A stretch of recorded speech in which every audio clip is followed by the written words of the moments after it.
오늘 말씀에 보니까 가나 혼인잔치입니다. 가나 혼인잔치는 여기에서 물로 포도주를 만드는 사건인데, 예수님께서 공생애를 시작하시면서 첫 번째로 이적을 행하시는 것입니다. 근데 보니까 예수님의 어머니가 예수님에게 말을 하죠. 연회장에 포도주가 떨어졌다, 이렇게 말을 하니까 좀 생뚱맞죠? 그죠? 예수님도 아닌 게 아니라 나와 무슨 상관이 있습니까? 라고 하죠. 근데 거기까지만 했으면 그냥 그럴 수 있죠.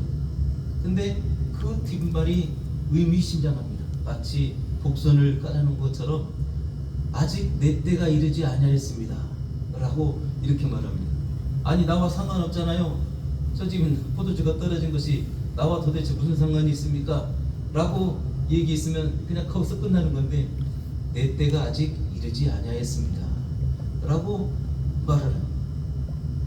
근데 여기도 참 기가 막힌데, 그 말씀을 또 받아치는 마리아의 답변이 더 기가 막힙니다.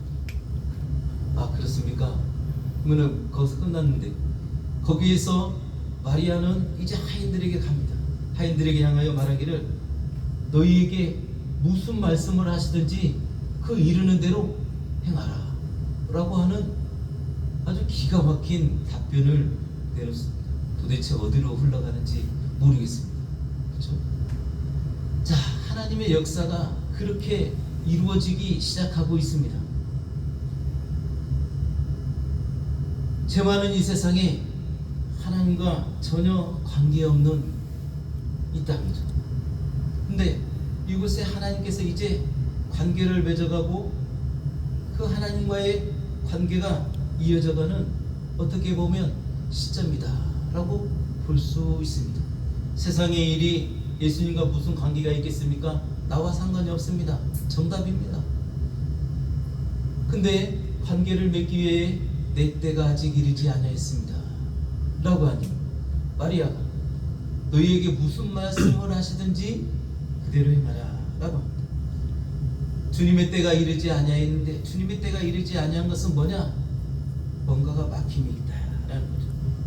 그 막힘을 뚫기 위해서 너희에게 무슨 말을 하든지 그대로 행하라 라고 하는 그런 메시지가 담겨 있습니다. 그래서 실제적으로 그 하인들은 기다리죠. 무슨 말씀을 하실까? 예수님께서 이제 일하시기를 시작합니다. 저기에 있는 항아리에 물을 또 담아라, 가득 채워라. 그 하인들이 그 말에 순종하여 그 항아리에 물을 채웁니다. 연고를 물어보지도 않습니다. 생각하지도 않는 것 같습니다. 생각할 수도 있었는데, 아무튼 어쨌거나 여기에는 나오지 않았기 때문에 그들은 생각 없이 행하는 대로, 말하는 대로 행하여서 거기에 물을 채웁니다. 이제 그 채워진 그 항아리에 물을 떠서 연회장에 갖다 주라. 여기서 잠깐 멈칫할 수도 있겠지만, 어쨌거나 그들은 그 말씀에 순종해서 그대로 하라라고 하는 그 말씀에 순종해서 떠다가 연회장에 갖다 내놨습니다. 연회장에 있는 그 사람들이 그것을 이제 맛보았죠. 맛보자마자 그 신랑을 불러 세웁니다. 이리 오라. 아마 하인들은 뜬금했을 수도 있습니다. 술을 갖다 달라고 했는데 물을 갖다 줬으니까 그렇겠죠. 근데 그들에게 놀라운 대답이 나오죠. 너는, 다른 사람들은 처음에 그들은 잔치를 7일 동안을 그렇게 하는데, 첫날에 좋은 것을 내고 나중에 갈수록 안 좋은 술을 내는데, 너는 이렇게 마지막 날에 막판에 더 좋은 술을 내었도다 라고 하는 아주 의외의 말을 하는 거죠. 물이 변하여 포도주가 되는 놀라운 사건입니다. 저는 오늘 말씀의 제목을 우리를 상관하시는 자, 예수, 이렇게 잡아봤습니다. 상관이 있다 라는 말은 이렇습니다. 나와 관련이 있다. 나에게 영향을 준다, 나에게 어떤 영향을 준다 라는 그런 의미를 담고 있습니다. 어제 밤에 이렇게 지나다 보니까 소방차가 와 있고 응급차가 와 있습니다. 사고가 난 거죠. 사거리에서 사고가 났는데 아무런, 저는 그냥 거기에 사고가 났구나 하고 쌩 지나갔습니다. 왜냐하면 나와 상관이 없기 때문이죠. 그렇죠? 나와 상관이 없기 때문에 그렇습니다. 아마 그 사건의 주인공이 연락을 받고 그 현장에 달려가는 사람이라면 눈이 커지고 심장이 퉁퉁 뛰면서 그 자리를 둘러보면서 누가 혹시 다친 애가 없는가, 그 다친 애가 혹시 나와 관련이 있는 애가 아닌가, 이렇게 관심 있게 봤을 것입니다. 왜냐하면 그는 그와 상관이 있기 때문에 그렇습니다. 저는 그들과 상관이 없기 때문에 쌩 지나갔습니다. 이 세상에 인류의 죄가, 그리고 죄로 인해서 죽은 그 영혼이 예수님과 무슨 상관이 있을까요? 무슨 상관이 있을까요? 근데 하나님께서는 그 영혼을 그냥 두지 아니하고 그들을 사랑하여서 그들을 어떻게 하면 살릴까, 어떻게 하면 그 지옥에서 아버지 나라로 옮길까 라는 그런 노심초사하고 그 하나님의 역사를 이루셨는데, 그것은 하나님께서 그 영혼을 낳으신 아버지이시기 때문에 그렇죠. 뿐만 아니라 예수님은 그 하나님 아버지의 그 마음을 알아서 하나님을 가장 사랑하는 그 아들로서 그 하나님의 그 마음을 알아서 그 일을 이루시기 위해서 당신이, 예수님께서 나서시는 거죠. 내가 하겠습니다. 내가 그 죄를 담당하겠습니다 라고 나서는 거죠. 우리가 예수님을 알기 전에는, 예수를 믿기 전에는 어땠습니까? 물론 우리가 들었습니다. 예수님의 이야기도 듣고 교회에 대한 얘기도 들었습니다. 예수님이 십자가를 졌대, 못에 찔리고 못에 박히고 가시에 찔리고 채찍에 맞으시고 고난 받으시고 죽으셨대. 그게 뭐 나와 아무 상관이 없다 라고 생각했습니다. 그렇죠? 지난날에는 그랬습니다. 근데 우리가 이제 하나님을 알고 보니, 예수님을 알고 보니 그 하나님의 그 일이, 그 예수님께서 지셨던 그 십자가가 아니 나와 상관이 있더라 라는 거예요. 예수님의 죽음이 나와 상관이 있다, 예수님의 부활이 나와 상관이 있더라 라는 겁니다. 구원이라는 거지. 예수님께서 이루셨다고 하는, 예수님께서 주셨다라고 하는, 하나님께서 이 땅을 사랑하셔서, 이 세상을 사랑하셔서 독생자를 보내주셨다라고 하는 그 사실이, 그 복음이, 그 구원이 남의 이야기가 아니었다라는 겁니다. 죽었다라고 하는, 영혼이 죽었다라고 하는 그 사실이 남의 일이 아니라 내 얘기였다라는, 나의 문제였다라는 것입니다. 지난날에는 하나님의 그 일, 예수님의 그 일이 그냥 다른 나라 이스라엘의 역사로 그냥 역사일 뿐이고 나와는 상관이 없다라고 생각했던 것이, 그 모든 역사가 이스라엘에 오셨던 그 예수님, 그 나라에 하나님께서 이루신 모든 역사, 모세를 세우고 아브라함을 세우고 여호수아를 세우고 했던 모든 일들이 나의 구원을 위해서 이루신 그 하나님의 역사였다. 다른 말로 하면 하나님이 나를 찾아오시는 역사였다. 예수님이 나를 찾아오는 그런 여정이었다, 역사였다라는 그 놀라운 사실을 우리가 발견합니다. 그래서 예수님이 흘리신 그 피가 나와 상관이 있구나, 예수님께서 당하신 그 고난이 나와 상관이 있구나 라는 것입니다. 예수님께서 죽으시고 사흘 만에 부활하셨다고 하는데 그 부활이 나와 상관이 있구나 라는 그 놀라운 사실을 발견하게 되는 것입니다. 하나님은 살아계시고 하나님은 우리의 아버지십니다. 지금 우리는 알고 있습니다. 그분이 하나님이시고 유일하신 하나님이시고 나를 구원하신 그 아버지시다 라는 것을 알고 있습니다. 그전에는 몰랐죠. 알아보고 이제 깨달았다 라는 것입니다. 우리 드라마를 보면 그 어렸을 때 헤어진 형제 자매들이 이제 부모님을 잃고 헤어진 그 자녀들이 막 이제 각자 흩어져서 고생을 합니다.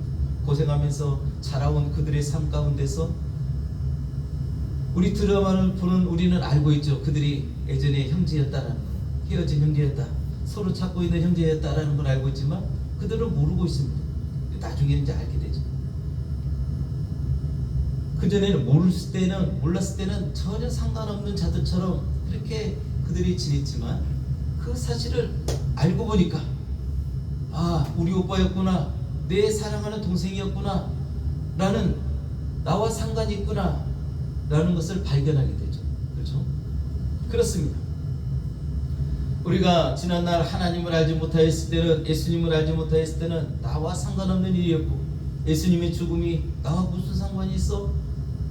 영혼이 죽었다고 하는데, 지옥 같은다라고 하는데 나와 상관이 없지 라고 생각했던 우리가 이제는 그 일을 알게 되고 발견하게 되므로 우리가 내가 하나님과 상관이 있는 자가 되었다라는 것입니다. 예수님의 모든 일들이, 하나님께서 이루신 모든 일들이, 성경에 이루신 모든 일들이 나와 상관이 있구나 라고 하는 놀라운 사실을 발견합니다. 그리고 그것이 우리에게 은혜이고 하나님의 사랑이다 라는 것을 우리가 이제 알게 되었다라는 것입니다. 이처럼 복음은 나와 상관이 있는 일입니다. 나를 위한 이야기입니다. 복 주신 이야기, 살리신 이야기 모두가 다 나와 상관이 있다라는 것입니다. 십자가의 모든 사건들이 나와 아주 긴밀하게, 은밀하게 나를 살리는 그런 놀라운 상관이 있는 그런 사건이었다라는 것을 우리가 이제 알게 되었습니다. 그래서 우리의 믿음이 바로 그것이죠. 하나님이 나와 상관이 있는데 하나님이 나의 아버지시고 내가 그분의 아들이 되었다라고 하는 그런 놀라운 사실, 놀라운 사건을 우리가 발견하게 되는 것입니다. 마가복음 1장 24절에 이런 사건이 있습니다. 이제 예수님께서 복음을 전하는데 귀신 들린 자가 예수님이 지나가는 것을 보고, 예수님이 다가오는 것을 보고 화들짝 놀라면서 그 예수님에게 하는 말씀입니다. 아니, 우리가 당신과 무슨 상관이 있습니까? 나와 예수님은 당신은 나와 상관이 없지 않습니까? 우리를 멸하려고 왔습니까? 나는 당신이 누구인지를 아느니 하나님의 거룩한 자입니다 라고 이렇게 고래고래 소리를 지릅니다. 귀신은 딱 보니까 그 하나님의 아들인 것을 알아봤다라는 거죠. 근데 알아도 소용없습니다. 아는 사람이라고 해서 중요한 것이 아니라 상관이 있느냐라는 건데, 귀신이 말하기를 예수님은 나와 상관이 없지 않습니까? 라고 이렇게 말하는 거죠. 귀신과 예수님은 상관이 없습니다. 왜냐하면 그에게 어떤 것이 상관이 없느냐면 예수님의 그 사역과 관계가 없다라는 거예요. 예수님의 사역과 관련이 없다. 예수님은 이 땅에 오시기를 구원하시기 위해서 이 땅에 오셨는데 그 귀신은 구원받을 수 있는 기회가 없기 때문에 관련이 없다라는 거예요. 귀신은 소망이 없습니다. 육체를 잃어버려서 회개할 수 있는 기회를 이미 소멸했기 때문에 그렇습니다. 이미 심판받은 존재이기 때문에 그렇습니다. 이처럼 기회가 없는 것은 저주죠. 바로 귀신의 존재, 마귀도 그렇고 그 조종한 악한 영들도 그렇고 또 귀신들도 마찬가지입니다. 그 예수님과 전혀 상관이 없습니다. 예수님과 상관이 있는 자는 누구냐? 아직 기회가 있는 자이고 하나님의 사랑을 받을 자들인 것입니다. 요한복음 13장에 보면 베드로가 나오죠. 베드로가 예수님과의 그 제자들 앞에서 이제 예수님이 발을 씻기는 그 장면입니다. 그러니까 베드로가 그 자기 순서가 되니까 이렇게 말하죠. 예수님, 내 발을 절대로 씻기지 못하리이다. 어떻게 예수님이 내 발을 씻깁니까? 그렇죠. 예수님께서 말씀하시기를 내가 너를 씻기지 아니하면 네가 나와 상관이 없다 라고 이렇게 말씀을 하죠. 너와 나와 상관이 없다. 내가 너 지금 몇 년 동안 너하고 같이 지내고 네가 나를 알고 그렇지만 내가 너를 네 발을 씻기지 않으면 너는 나와 상관이 없다 라고 이렇게 말씀하시는 거죠. 왜냐하면 예수님의 사역이, 예수님이 하시는 일이 바로 씻기시는 그 일이기 때문에 그렇습니다. 씻기기를 거부하면 그 귀신의 정체와 다를 바가 없다라는 것입니다. 예수님께서는 우리에게 다가오시고 우리 발을 씻기심으로 우리와 그 관계를 맺기를 원하십니다. 주님의 그 일을 이루시기를 원하신다라는 것입니다. 우리가 예수님과 상관 있는 자가 되기를 원하면, 그 상관 있는 자가 되기를 원한다면 어떻게 해야 될까? 그 마리아의 말을 듣고 순종하여서 무슨 말을 하든지 그대로 하라라고 하는 그 말씀에 순종하여서 그들이 행하였던 것처럼 우리가 순종함으로 하나님 앞에, 예수님 앞에 나가야 하는 것입니다.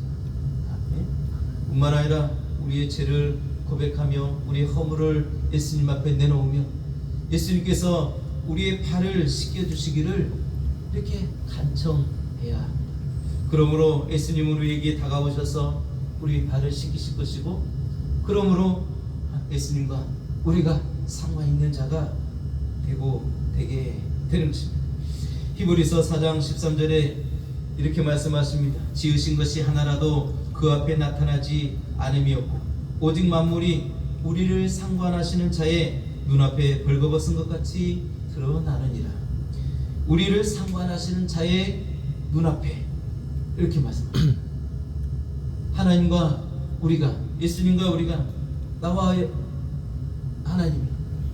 하나님이 나를 상관하시고 내 삶을 상관하시고 해서 주관하시고 주정하시는 그 은혜가 우리에게 있어야 하는 것입니다. 아멘. 히브리서 9장 28절에 이렇게 또 말씀하고 있습니다. 이와 같이 그리스도도 많은 사람의 죄를 담당하시려고 단번에 드림바 되셨고 구원에 이르게 하기 위하여 죄와 상관없이 자기를 바라는 자들에게 두 번째 나타나시리라. 하나님 거룩하신 분이신데 죄가 있는 그곳에 죄가 있는 곳에 함께 하실 수 없는 것입니다. 우리 예수님은 그 죄를 담당하러 오셔서 죄와 상관없이 죄가 있는 자에게 다가오셔서 그 죄를 씻으시고 죄를 담당하시고, 왜? 구원에 이르게 하기 위하여서. 그렇죠? 하나님과 상관이 없는, 하나님과 관계를 맺을 수 없는 자에게 예수님이 다가오시는 겁니다. 죄와 상관없이 그 죄를 담당하시기 위해서 우리에게 다가오십니다. 구원에 이르게 하기 위해서 우리에게 나타나신다라는 것입니다. 그래서 거룩하신 예수님께서 우리 죄와 상관없이 상관하지 않고 우리에게 다가오셔서 그 죄를 기꺼이 그분이 짊어지시고 대신 지시겠다, 내가 대신 지겠다, 이렇게 나서시는 것이 바로 우리 주님이십니다.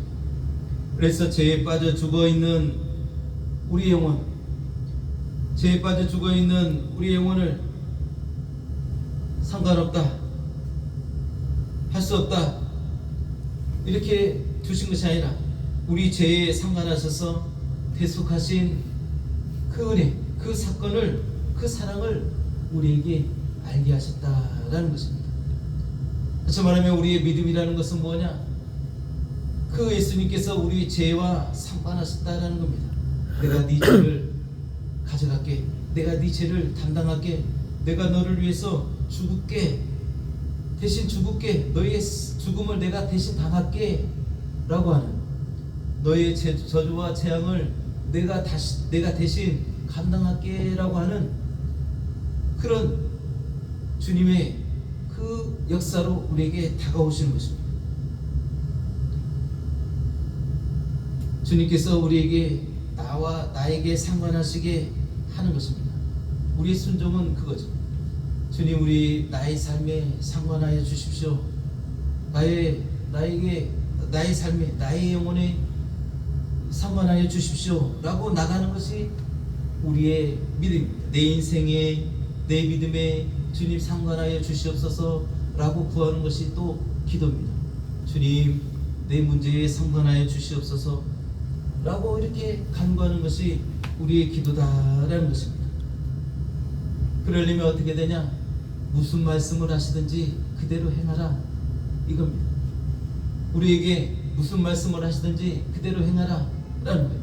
내가 너 발을 씻길 테니 발을 내놔라. 그러면 발이 여기 있습니다 라고 내놓는 것입니다. 아멘.